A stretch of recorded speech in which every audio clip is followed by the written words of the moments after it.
श्री राम जय जय राम। श्री राम जय जय राम। श्री राम जय जय राम। सच्चिदानंद भगवान की, सनातन धर्म की। जब संत बोलते हैं तो मैं संतों के प्रवचन को समझते हुए भी आप यहाँ चूक सकते हैं, समझने में धोखा हो सकता है, क्योंकि रस्सी में ही सर्प भ्रम नहीं होता, पर वो चूंकि रस्सी की समानता लंबाई की है इसलिए सर्प भ्रम हो जाता है। एक इतना सा ढेला पड़ा हो उसमें सर्प भ्रम नहीं होगा। तो प्रवचन के दौरान आपको प्रवचन में भी भ्रम होता है, तो चूंकि उस भ्रम से मैं गुजरता हूं तो फिर उसको क्लियर करने के लिए मैं एक बात समझाता हूं। ये सच है कि सूर्य के प्रकाश में सब कुछ होता है, ऐसे ही उस चैतन्य परमात्मा के प्रकाश में सब कुछ होता है और वह प्रकाश सब में बराबर है। पर हमको अपना प्रकाश, जहाँ हम खड़े हमें अपना प्रकाश या प्रभु का प्रकाश सब जगह समान नहीं लगता है। कैसे नहीं लगता? अब देखो, आंख नहीं है तो दिखता नहीं है। ऐसा लगता है जैसे रूप का प्रकाश खो गया। जो रूप को प्रकाशने की क्षमता है वो कम हो गई, शब्द के प्रकाशने की क्षमता कम हो गई। हमें तो प्रकाश घटता बढ़ता लगता है। जगत प्रकाशित है, अभी सुषुप्ति में जगत प्रकाशित नहीं होता, ऐसा लगता है प्रकाश कहीं चला गया। तो यहां सचमुच प्रकाश में न्यूनता अधिकता नहीं हुई, पर उपकरणों के अंधपना, मंदपना, पटुपना, ये इंद्रियों का, मन बुद्धि का सबका धर्म है, वो गुण युक्त है। चैतन्य परमात्मा निर्गुण निराकार एक जैसा है, पर उस निर्गुण निराकार चैतन्य का प्रकाश जैसी जहां बुद्धि, जब जैसी बुद्धि, जब जैसी इंद्रियां। हमको देखो, पहले बहुत अच्छा दिखता था, बुढ़ापे में कम दिखने लगा, आंखें कमजोर हो गई, आत्मा कमजोर हो गई, ये नहीं। लेकिन हमारा जो प्रत्यक्ष अनुभव है वो ज्ञान घटता बढ़ता लगता है। इसीलिए ज्ञान घटता बढ़ता नहीं, ज्ञान सब में बराबर है। सत्यम ज्ञानम अनंतम ब्रह्म, ये बात क्लियर बड़ी मुश्किल से होती है। परमात्मा का प्रादुर्भाव तिरोभाव नहीं होता, परमात्मा में किसी तरह का परिणाम नहीं होता, पर हमारे सबके निजी अनुभव है कि जागृत में जगत दिखता है तो तुम्हें लगता है जैसे आत्मा या चैतन्य सो गया तो जगत नहीं दिखता। माने चैतन्य में जगने का और चैतन्य में सो जाने का आरोप हो रहा है, भ्रांति हो रही है। जैसे चोर सुषुप्ति में चोरी नहीं करता और साधु सुषुप्ति में रामायण नहीं पढ़ता, क्या हो गया? सूर्य का प्रकाश तो वहां भी होगा ना, तो कौन सा प्रकाश कब हुआ? तो जरूर कहीं ना कहीं हमको गलत शंकाएं होती हैं। जैसा मैंने पहले भी कहा कि जब हम विद्यार्थी थे, पढ़ते थे कि पृथ्वी घूमती है, वो सही बताते थे, पर हमको घूमती नहीं लगती थी। तर्क उल्टे उठते थे कि यदि घूमती है तो जलंधर अमृतसर से इधर से उधर क्यों नहीं हो गए। वो ये नहीं कह रहे अमृतसर घूमता है, अमृतसर घूमता या अमृतसर को छोड़कर जलंधर घूमता तो इधर का उधर हो जाता। वो तो पूरी पृथ्वी घूमती है, तो जहां जलंधर वहीं जलंधर रहता है, जहां अमृतसर वहीं अमृतसर रहता है। पर तब हमारे पास सोचने की अकल नहीं थी, इसीलिए अज्ञानी के अंदर ज्ञानी के प्रवचनों में भी संदेह होता है। तुम्हारी बुद्धि से तर्क उठता है, कहते हैं परमात्मा सब में बराबर है, परमात्मा चोर को भी रोकता नहीं, तब किसी को तो रोकता है चोरी करने से, वो कौन रोकता है? कई को चोरी करने से रोकता नजर आता है, कई को चोरी करने दे रहा है। कोई ना कोई और चीज भी शामिल है जिसके कारण एक चोरी करता है, एक चोरी नहीं करता है। कुछ अन्य हेतु हैं। इसलिए मैं इसलिए बोल पड़ा इस विषय को, उनके प्रवचन में कोई कमी नहीं है, प्रवचन 100% सही है, पर हम जहाँ खड़े हैं, जहाँ हमारी अकल है, प्रश्न उठते हैं। ग्रंथों में भी ये प्रश्न किया है, जानामि धर्मम न च मे प्रवृत्ति, जानाम्य धर्मम न च मे निवृत्ति, केनापि देवेन, किसी देवता के द्वारा पता नहीं वो प्रवृत्ति निवृत्ति उसके द्वारा होती है, तैसा ही। तो परमात्मा सब में है, सबको मोक्ष की इच्छा नहीं हो रही, जिज्ञासा ही नहीं हो रही, भोगों में लगे पड़े हैं, कोई न कोई और भी अभी समस्याएं हैं। पर जब हम तत्व का विचार करेंगे तो यही करेंगे जो महाराज जी ने कहा। हम भी कहेंगे समम सर्वेषु भूतेषु तिष्ठन्तं परमेश्वरम।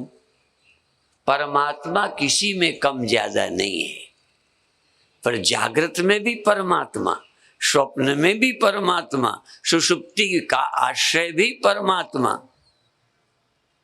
पर व्यवहार में बड़ा फर्क पड़ रहा है। जागृत में ये जगत दिखता है, स्वप्न में ये नहीं दिखता, सुषुप्ति में बिल्कुल नहीं दिखता। तो किसमें फर्क पड़ा? परमात्मा में नहीं। परमात्मा के प्रकाश में जगत प्रतीत होता है जब बुद्धि की जागृता अवस्था होती है। चैतन्य वही, पर बुद्धि की जागृतावस्था और चैतन्य मिलकर जगत प्रकाशते हैं। चैतन्य और बुद्धि में बना रिफ्लेक्शन, आभास, जगत प्रकाशित होता है। जैसे सूर्य और रिफ्लेक्शन, सूर्य का रिफ्लेक्शन सब जगह तो बनेगा नहीं। सूर्य का रिफ्लेक्शन शीशे में बना और शीशे का रिफ्लेक्शन बना तो जो प्रकाशित नहीं हो रहे थे वो प्रकाशित होने लगे। अब एक गड़बड़ है, सूर्य का प्रकाश भी विशेष है और रिफ्लेक्शन भी विशेष है। रिफ्लेक्शन भी विशेष प्रकाश है, सूर्य भी विशेष प्रकाश है। इसलिए पृथ्वी सूर्य के प्रकाश से भी प्रकाशित होती है और शीशा भी प्रकाशित होता है। और शीशे द्वारा पृथ्वी, जैसे एक रुई सूर्य की लाइट में पड़ी है, रुई पड़ी है। अब एक शीशा और है जो धूप में पड़ा है और उसकी लाइट रुई में पड़ने लगी। सूर्य की लाइट भी और सूर्य की लाइट के साथ उस आदसी शीशे की, उस विशेष तरह की शीशे में पड़ी लाइट जब रिफ्लेक्शन बनकर रुई में पड़ी तो रुई को जला देती। अब सूर्य का प्रकाश आदसी शीशे में भी वही, और सूर्य का प्रकाश रुई में पहले ही पड़ रहा है। सूर्य का प्रकाश रुई में पहले पड़ रहा है, पर रुई को आग नहीं लगी।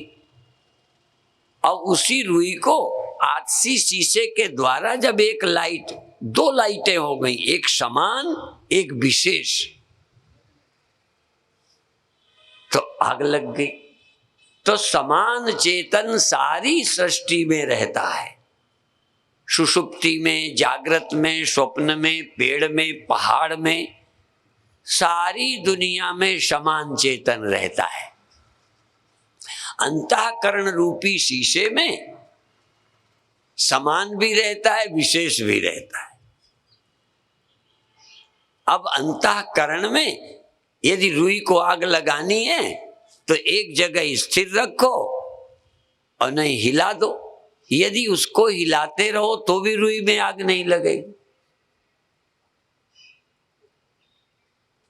या रुई को दो प्रकाशेंगे, एक समान प्रकाश भी रुई को प्रकाशता है, एक विशेष प्रकाश।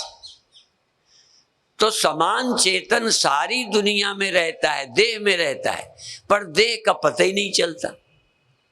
सुषुप्ति में पेड़ पहाड़ सब में, और सुषुप्ति में भी देह है और देह में चेतन है। देह में चेतन है पर देह का भान, बोलो, क्योंकि देह का भान समान चेतन और विशेष चेतन से मिलकर देह का भान होता है। अंतःकरण ना होगा तो देह का भान नहीं होगा, इंद्रियां सोई रह जाएंगी, कोई काम नहीं होगा। तो परमात्मा तो मुर्दे तक में रहता है, सोए हुए व्यक्ति के देह में भी परमात्मा रहता है, पेड़ पहाड़ में रहता है, पर पेड़ पहाड़ में अंतःकरण रूपी शीशा नहीं है, तो वो रिफ्लेक्शन नहीं बनता, विशेष चेतन नहीं बनता। विशेष चेतन नहीं बनता तो पेड़ को पेड़ का भान नहीं होता, हमें देह का भान होता है। और जब हमें देह का भान होता है तो देह और इंद्रियों के द्वारा और सबका भी भान होने लगता है। और इसमें ये केवल तर्क नहीं है, एक तो तर्क होता है और हमारी समझ में ऐसा ही है। चैतन्य सुषुप्ति में भी है, स्वप्न में भी है, जागृत में भी है, यहां तक मुर्दे में भी है, कामा में भी है। सूर्य के बिना हटाए सूर्य वैसे ही बना रहा। रुई को आग लगा सकते हैं, नहीं लगा सकते। कपड़े में आग लगा सकते हैं, नहीं लगा सकते। कपड़े में समान प्रकाश पहले भी था, पर आपको लगेगा हाँ प्रकाशित था, पर रिफ्लेक्शन द्वारा, आछी शीशे द्वारा कपड़े में प्रकाश डालें तो वो जल उठेगा। ये चैतन्य हो गया देह। समान चेतन से देह चैतन्य नहीं हुआ, समान चेतन देह में उतना ही था। देह में समान चेतन, अंतःकरण में समान चेतन था। समान चेतन अंतःकरण में भी, देह में भी, पर अंतःकरण में समान चेतन विशेष हो जाता है। कल पूज्य श्री बता रहे थे कि मिट्टी का एक शकोरा इसमें लगा दो बल्ब की जगह और फिर ऑन कर दो तो लाइट हो जाएगी। अच्छा चलो, भीतर यदि वो तार हो, अब ये फर्क है ना, तो बिजली तो सब में है।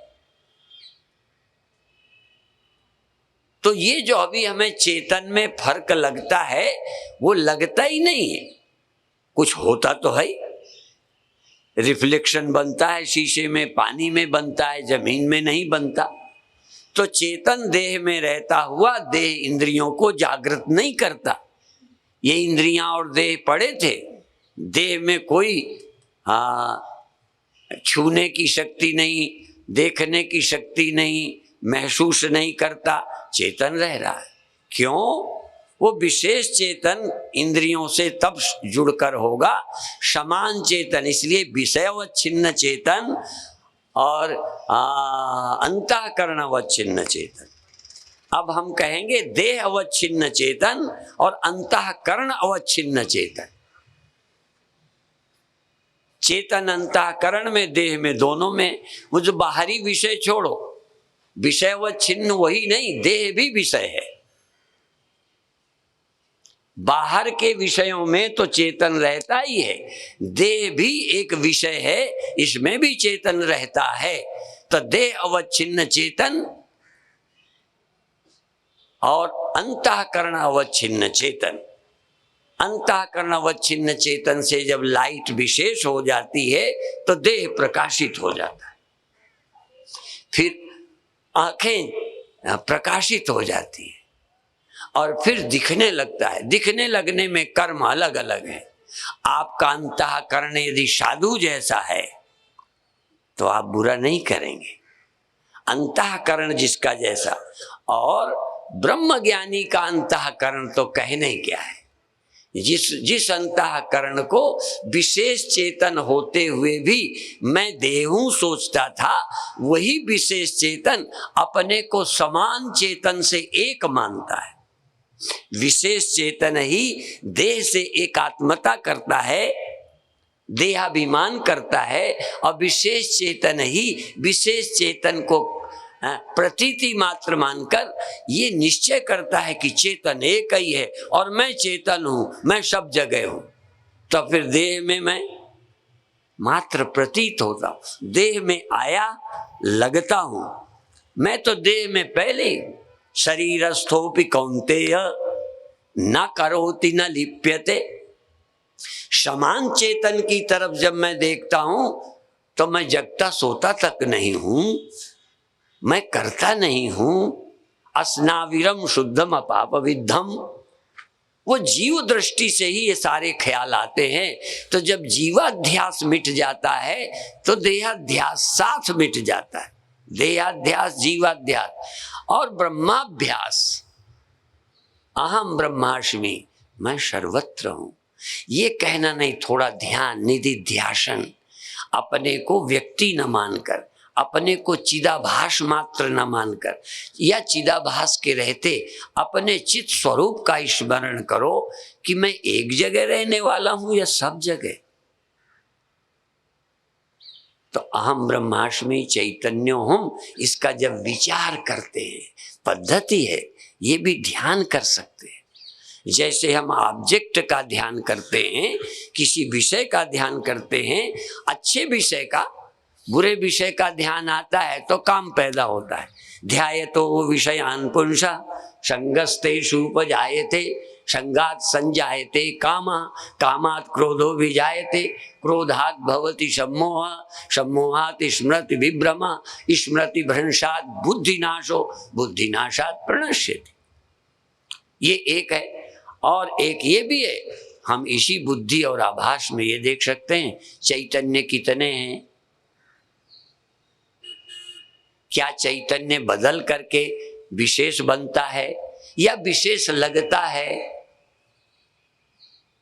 अग्नि आदि में तो कुछ विशेषता के कारण भी होता है, यहाँ तो चैतन्य का सब विवर्त है। चैतन्य अपरिणामी है, चैतन्य कम ज्यादा होता नहीं, और ये तुम्हारा स्वरूप है। तुम अविकारी, अपरिणामी, नित्य शुद्ध मुक्त सर्वव्यापी चैतन्य हो। ये निर्णय भी कैसे? इसलिए चिदाभास के द्वारा ही देहाभिमान और चिदाभास को ही अहम ब्रह्मास्मि, समान चेतन मैं हूं, बाहर भीतर एक रस, जो चेतन भरपूर विभु नव समसो ब्रह्म है, नहीं नेरे नहीं दूर, बाहर भीतर एक हो जानो। अभी देखो, भीतर मैं हूं लगता है, क्योंकि चिदाभास में आम भाव है, देह का ज्ञान होने लगा, मैं देह मान बैठा, या चिदाभास को ही मैं सच स्वरूप मान बैठा। चिदाभास का स्वरूप नहीं, चिदाभास को ही स्वरूप मान बैठा।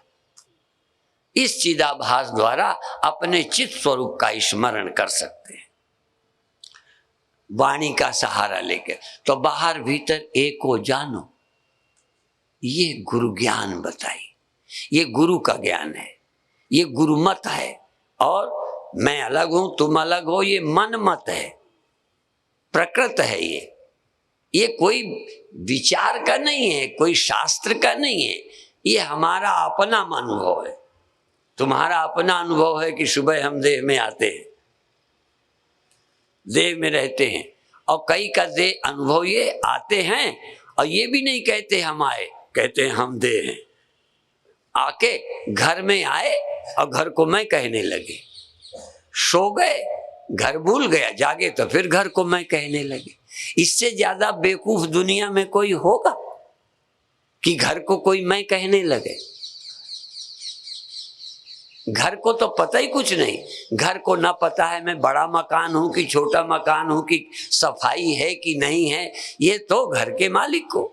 तो जब घर में तुम आए, चिदाभास आया, तो देह गोरा है, काला है, जवान है, बूढ़ा है, ऐसा लगने लगा। अब बचपन में अपने को बच्चा मान लिया, फिर जवान मान लिया, फिर बूढ़ा मान लिया, अब इतना ही नहीं, आगे मर जाएंगे ये भी मान लिया, जबकि तुम देह ही नहीं हो। तो देहाध्यास महामूढ़ को होता है, जीवाध्यास थोड़ा समझदार को होता है। और मैं ब्रह्म हूं, ये किसी के पास विजडम हो, विजडम। मैं अमेरिका गया तो एक वाक्य लिखा था कोलोराडो में, अब मुझे भूल गया, अंग्रेजी में लिखा था,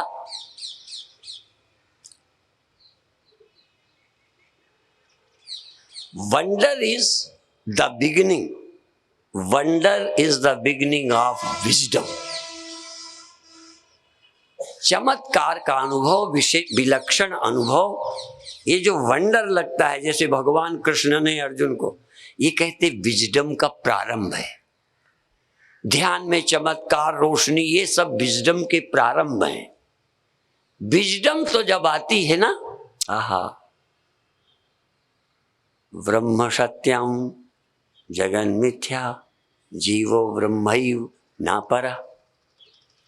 जिसके पास विजडम होती है वो तो इस धरती का मनुष्य नहीं है, इस धरती में इंसान नहीं है, इस धरती का भगवान है, जिसके पास ये विजडम है, जिसके पास ये बुद्धि है। वो नर नहीं रहता, नारायण है। वो व्यक्ति नहीं है, ब्रह्म है। वो सीमित नहीं है, असीम है। वो काल से सीमित नहीं है, काल से सीमित देह, काल से सीमित अवस्थाएं, जागृत स्वप्न सुषुप्ति, ये काल से अपरिच्छिन्न है, देश से अपरिच्छिन्न है, वस्तु से अपरिच्छिन्न है। केवल देव हूं या पेड़ हूं नहीं, सर्वत्र सर्व, सर्वरहित सब उर पूर्वासी। कल शंकराचार्य भगवान बता रहे हैं। तो देखो, समझने की चेष्टा करो, हम समझा देंगे, गड़बड़ है, मैं जबरदस्ती करूंगा तो तुम नहीं। गिरधर ने एक जगह लिखा है, झगड़ा तूने पाया तू ही इसे निबेड़, औरों से उलझे नहीं, यही अटपटो फेर, यही अटपटो फेर आप सुलझावे। हम मदद करेंगे, वाणी मदद करेगी, सुलझाना तो चाहो। तुम कहोगे मैं हिंदू हूं, कोई कहेगा मैं मुसलमान हूं, कोई कहेगा मैं सिख हूं, हम इस ग्रंथ को मानते ही नहीं, हम उपनिषद नहीं मानते, कोई कहेगा हम गुरबाणी नहीं। कैसे समझोगे? तो गिरधर कहते हैं, झगड़ा तूने पाया तो ही इसे निबेड़, औरों से सुलझे नहीं, औरों से सुलझे नहीं, यही अटपटो फेर। और यही अटपटो फेर आप सुलझावे, आप सुलझाने को तैयार होवे तो सुलझे। और लगावे हाथ, और लगावे हाथ तो उल्टो दुगुनो उलझे। और कोई जबरदस्ती करे तुम और उलझोगे। तुम्हारी नियत तो हो कि मैं सुलझना चाहता हूं, तुम्हारी नियत तो हो कि मैं मुक्त होना चाहता हूं, इन परिस्थितियों से मुक्त होना है, इन मजहबियों से मुक्त होना है। जब तक फांसी मजहब की तब तक होए न ज्ञान, मजहब फांस टूटे तभी पावे पद निर्वाण, पावे पद निर्वाण निरंजन माही समावे। आप मजहब से पार नहीं जाना चाहें, अपनी मान्यता मैं यही हूं, मैं देही हूं, मैं स्त्री हूं, अब तुम नहीं छोड़ो ना, हम देव हम आत्मे। इतने दिन का पक्का कि मैं स्त्री हूं, तुम्हें कहा जाएगा तुम स्त्री नहीं हो। तुम वर्ण आश्रम वाले, तुम्हें कहा जाएगा तुम न वर्ण है न आश्रम है, कैसे समझोगे? अकल पूज्य श्री कह रहे थे कि यदि वर्ण आश्रम नहीं तो निषेध किसका करोगे, प्रतिषेध किसका, निषेध किसका? तो तुम देह हो, निषेध। इसलिए बधाई, भाग्य है कि हम देह हुए, देह का अनुभव हुआ तो देह हम नहीं जानने का मौका मिला। चिदाभास हुआ, चिदाभास में अहंभाव हुआ तो समझाने वाले बता सकेंगे कि ये तू नहीं है। यदि ये होता ही नहीं, न सृष्टि होती न संस्कार होते भेद के, तो अभेद ज्ञान होता कैसे? अभेद देखने का अवसर है भेद ज्ञान। ये भेद सृष्टि, ये भेद जन्य संस्कार व्यवस्था के लिए स्त्री स्त्री को बांट दिया हमने।